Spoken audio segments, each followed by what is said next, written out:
對母仔囝抱着歡喜心，第二前市府新莊中央原民會核定為西拉雅族以後，19號來到南區戶政事務所辦理西拉雅族的身份登記，讓因順利找回家己的身份尊嚴。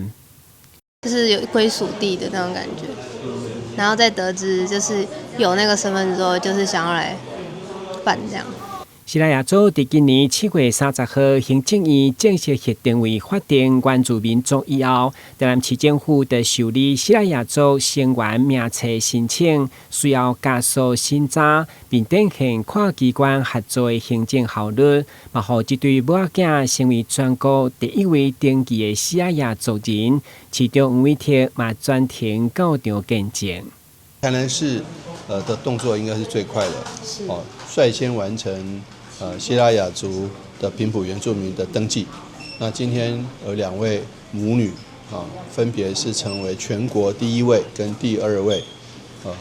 合法以及合憲的這個西拉雅族平埔原住民。戶政這邊呢，會將之前審核的資料給我們原民會，我們原民會這裡會用最快的時間初審、複審，然後如果我們遇到疑義的這些個案，我們會請中央來釋疑。那如果沒有疑義的話，我們就直接發證明給族人，族人就可以再到戶政事務所來辦理他的身份登記。原民會表示，如果族人對申請作業有任何疑問，會當到各區戶政或者是原民會來詢問，共同推動西拉雅族文化甲身份的延續發展。台南新聞軍籍採訪報道。